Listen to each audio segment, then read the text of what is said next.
नमस्कार दोस्तों, आइए इस वीडियो हम लोग देख लेते हैं यूपी टेट परीक्षा 2021 में जो परीक्षा 23 जनवरी 2022 हुआ था उसके क्वेश्चन पेपर को हम लोग देखेंगे। इस वीडियो में हम लोग 30 क्वेश्चन जो सीडीपी का है वही देखेंगे, जो कि सभी विषयों के लिए अनिवार्य होगा।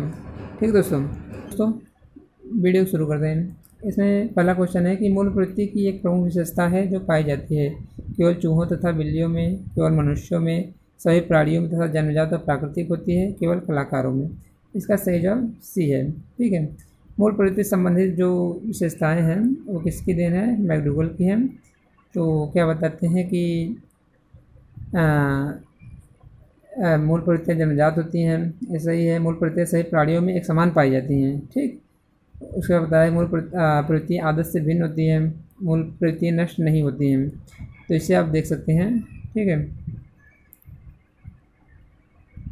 अगला क्वेश्चन है कि भारतीय संविधान में 6 से 14 वर्ष के बच्चों के लिए निःशुल्क व अनिवार्य शिक्षा का अधिकार निम्न से शामिल है। तो यह अनुच्छेद आपका 21(a) हो जाएगा, 21(a). ठीक, अगला क्वेश्चन है कि कृष्णन ने व्यक्ति को निम्न से किस प्रमुख प्रकारों में वर्गीकृत किया है? तो सुडौलाकाय, लंबाकाय, गोलाकाय, इनमें से सभी। तीसरा सही जवाब डी हो जाएगा, इनमें से सभी। अगला क्वेश्चन है कि टीईटी का उद्देश्य निम्नलिखित में से किसका मापन है? अभिक्षमता, बौद्धिक क्षमता, अभिवृत्ति, मूल्य। इसका सही जवाब ये हो जाएगा, अभिक्षमता का। ठीक है।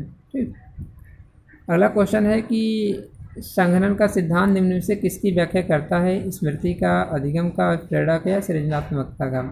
इसका सही जवाब ये होगा, स्मृति का।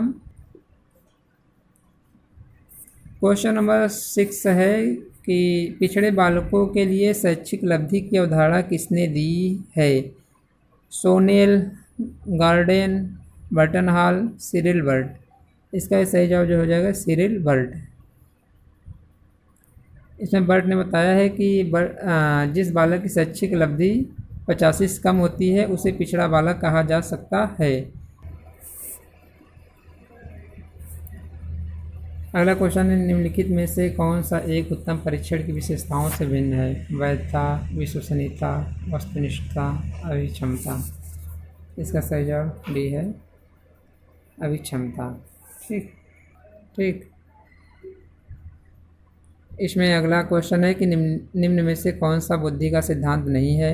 द्वितत्व का सिद्धांत, एक तत्व का सिद्धांत, त्यायन का सिद्धांत या बहुतत्व का सिद्धांत?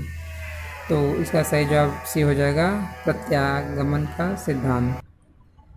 क्वेश्चन नंबर अगला है कि निम्नलिखित में से कौन अंतःस्रावी ग्रंथि नहीं है? पीयूष ग्रंथि, एंड्रिलन ग्रंथि, लार ग्रंथि या थायराइड ग्रंथि? इसमें लार ग्रंथि जो है सैलिवरी ग्लैंड्स नहीं है, सही जवाब सी है। क्वेश्चन नंबर अगला है कि पियाजे के अनुसार संज्ञानात्मक विकास की द्वितीय अवस्था है औपचारिक संक्रियात्मक अवस्था, संवेदनात्मक गामक अवस्था, पूर्व संक्रियात्मक अवस्था या मूर्त संक्रियात्मक अवस्था। ठीक है, तो इसमें जो है पूर्व संक्रियात्मक अवस्था सी सही है। ठीक है, प्री ऑपरेशनल स्टेज। ठीक, इसमें उम्र भी दिया हुआ है कि पियाजे ने संज्ञानात्मक विकास की 4 अवस्थाएं बताई हैं, जिसमें संवेदी गामक अवस्था, सेंसरी मोटर स्टेज जो है जन्म से 2 वर्ष, पूर्व संक्रियात्मक अवस्था 2 से 7 वर्ष, मूर्त संक्रियात्मक अवस्था 7 से 11 वर्ष और औपचारिक संक्रिया अवस्था 11 से 15 वर्ष होता है। ठीक है,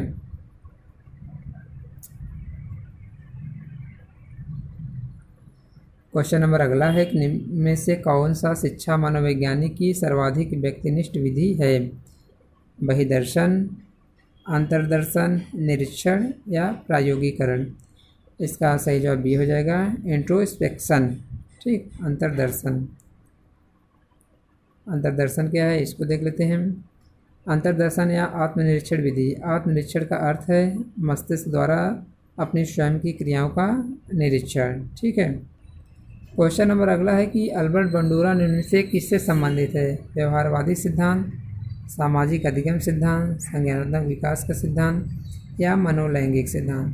तो जो बंडूरा साहब जी हैं वो सामाजिक अधिगम सिद्धांत से संबंधित, सोशल लर्निंग थियरी। सही जवाब भी है। ठीक। अल्बर्ट बंडूरा ने सीखने के सामाजिक अधिगम सिद्धांत को प्रस्तुत किया। बंडूरा के अनुसार प्राणी वातावरणीय उद्दीपकों के प्रति यंत्रवत अनुक्रिया नहीं करता है, वरन अनेक विकल्पों में से किसी एक विकल्प को अपने पूर्व अनुभवों तथा अंतर्दृष्टि की सहायता से छांटता है। ठीक।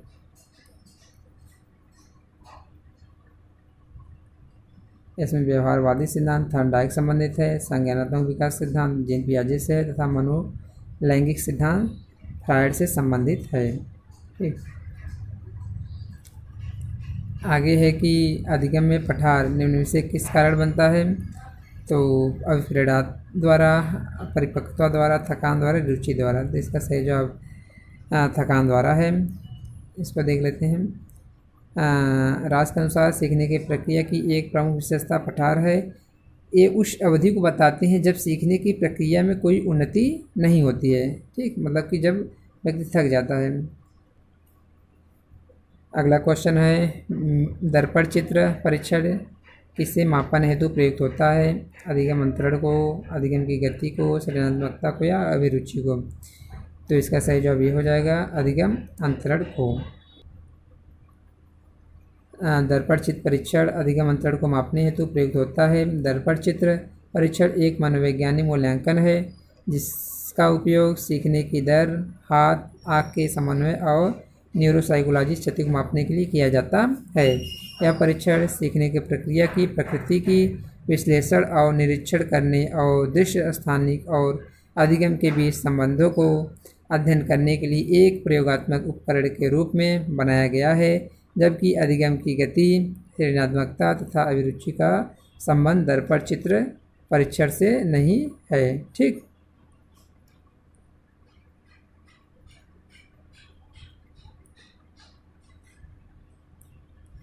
अगला क्वेश्चन है, क्लाउड पिक्चर परीक्षण निम्न से किसके मापन में प्रयुक्त होता है? व्यक्तित्व, बुद्धि, अक्षमता, अभिरुचि। इसका सही जवाब ये हो जाएगा पर्सनालिटी, व्यक्तित्व। इसको देख लेते हैं। क्लाउड पिक्चर परीक्षण व्यक्तित्व के मापन में प्रयुक्त होता है। यह व्यक्तित्व मापन की एक प्रक्षेपी विधि है। ठीक। क्लाउड पिक्चर परीक्षण विलियम स्टर्न ने दिया है। इसमें 3 चित्रों की श्रृंखला शामिल होती है जो स्याही धब्बों के बजाय बादलों से मिलते जुलते हैं। ठीक। इसमें जो तीनों चित्र हैं उसको देख लेते हैं। चित्र ए सबसे विशिष्ट रंगों और रूपों को प्रस्तुत करता है। चित्र बी एक मध्यवर्ती स्थिति पर है। चित्र सी सबसे अस्पष्ट है। ठीक। इन चित्रों में कोई समरूपता या अन्य अनियमितता नहीं है। इस परीक्षण में क्लाउड के चित्र दिखाकर पूछा जाता है कि क्लाउड किसके जैसा दिखता है और उत्तरदाता बादलों के चित्रों का अवलोकन करके जवाब देते हैं कि वह किस प्रकार का है। ठीक। बुद्धि, अक्षमता, अभिरुचि क्लाउड पिक्चर परीक्षण से संबंधित नहीं रखते हैं। क्वेश्चन नंबर अगला है कि निम्न में से शारीरिक विकास को प्रभावित करने वाला कारक क्या है? वातावरण, वंशानुक्रम, खेल तथा व्यायाम, इनमें से सभी। इसका सही जवाब डी हो जाएगा, इनमें से सभी। इसमें अगला क्वेश्चन है, बुद्धि लब्धि की गणना का सही सूत्र निम्नलिखित में से कौन है? ठीक है, तो इसको आप देख लीजिए। तो इसका सही जवाब बी हो जाएगा, मानसिक आयु बटे वास्तविक आयु गुणे 100। ठीक।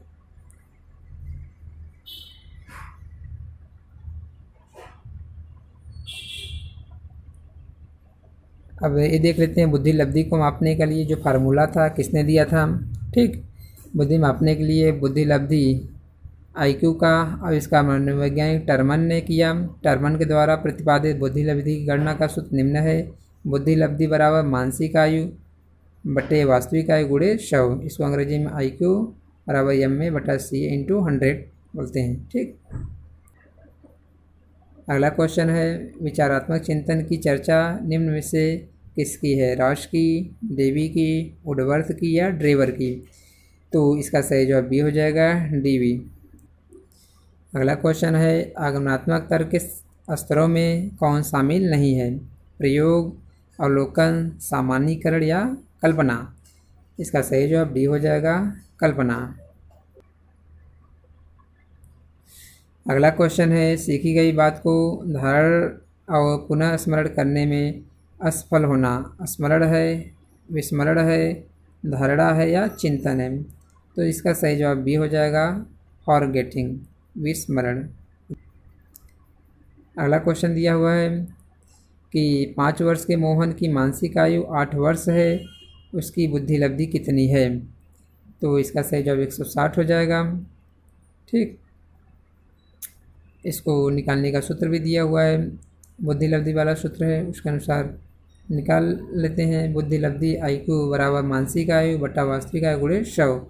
तो इसमें मानसिक आयु 8 वर्ष है, ठीक, 8 कर देंगे, वास्तविक आयु 5 है, ठीक, गुणे 100 कर देंगे। इसको जब काट देंगे 20 50 100 हो जाएगा, 20 और इसका गुणा कर देंगे 20 × 20 कर देंगे तो 20 अट्ठे 160 हो जाएगा। ठीक,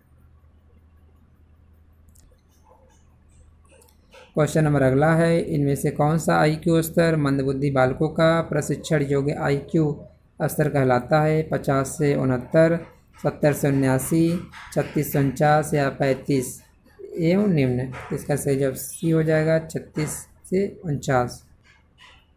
इसमें अगला है कि रोर्सा इंक ब्लड टेस्ट का प्रयोग निम्न से किसके मापन हेतु किया जाता है? तो इसका सही जवाब बी हो जाएगा, व्यक्तित्व पर्सनालिटी के मापन के लिए। तो रोर्सा ब्लड टेस्ट क्या होता है, इसको देख लेते हैं। रोर्सा क्या स्याही धब्बा परीक्षण सबसे अधिक प्रयोग किया जाने वाला व्यक्तित्व परीक्षण है। इसका निर्माण स्विट्जरलैंड के विख्यात मनोरोग चिकित्सक हरमन रोर्सा ने 1921 में किया था। इस परीक्षण में स्याही के धब्बों के 10 कार्डों का प्रयोग किया जाता है। इन कार्डों में 5 बिल्कुल काले हैं, 2 काले व लाल हैं और 3 अनेक रंगों के हैं। जिस मनुष्य के व्यक्तित्व का परीक्षण किया जाता है उसे ये कार्ड निश्चित समय के अंतर के बाद एक एक करके दिखाए जाते हैं। फिर उससे पूछा जाता है कि उसे प्रत्येक कार्ड के धब्बों में क्या दिखाई दे रहा है। परीक्षार्थी धब्बों में जो भी आकृतियाँ देखता है उनको बताता है और परीक्षक उसके उत्तरों को सविस्तार लिखता है। इस प्रकार इस परीक्षण द्वारा व्यक्ति के संपूर्ण व्यक्तित्व का मापन किया जाता है। ठीक, क्वेश्चन नंबर अगला है कि यह विस्मृति का कारण नहीं है। स्मरण करने की इच्छा, सीखने की कमी, मानसिक द्वंद्व या सीखने की दोषपूर्ण विधियाँ? इसका सही जवाब ये हो जाएगा, स्मरण करने की इच्छा। वह विज्ञान जो संख्यात्मक प्रदत्त को एकत्र करने, विभाजित करने, प्रस्तुत करने, तुलना करने और व्याख्या करने की विधि संबंधित वह कहलाता है। गणित, सांख्यिकी, ज्यामितीय, संभाव्यता, इसको सांख्यिकी बोलते हैं। ठीक, बी।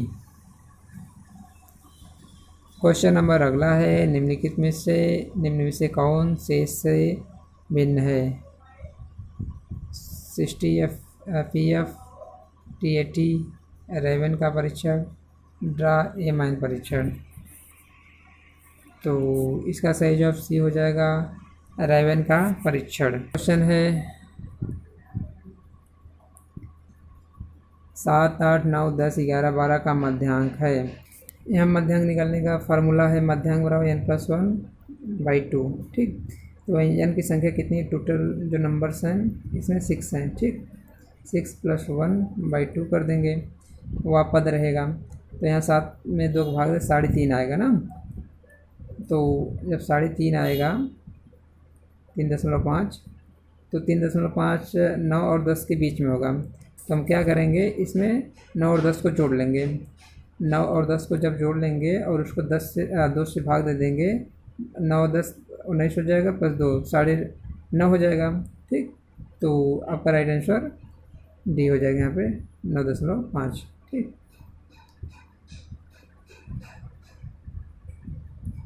इसमें अगला क्वेश्चन है, सूझ या अंतर्दृष्टि के सिद्धांत का प्रतिपादन किया? गैलेस्टवादी मनोवैज्ञानिक, थॉर्नडाइक, हेगार्टी, स्किनर?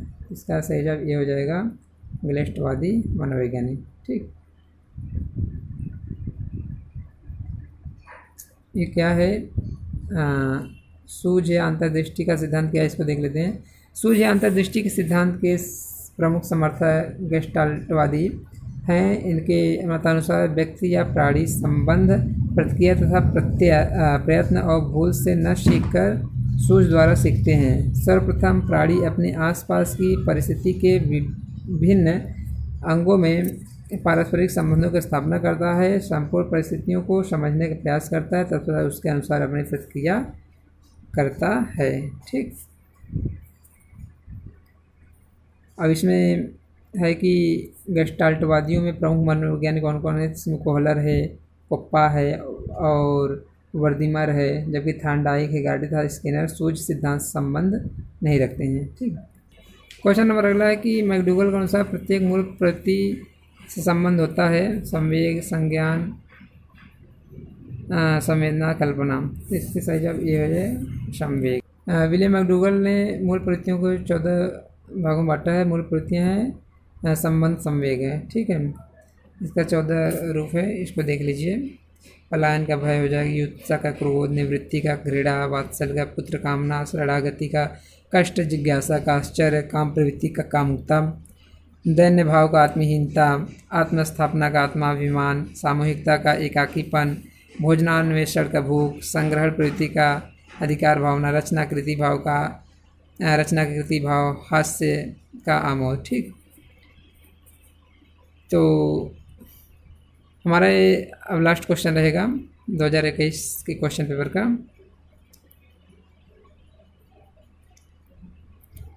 इसमें दिया हुआ पूर्व अनुभव के आधार पर संवेदना को अर्थ प्रदान करना कहलाता है प्रत्यक्ष ज्ञान, संवेदना और प्रेरणा, कल्पना। इसका सही जवाब ये हो जाएगा प्रत्यक्ष ज्ञान।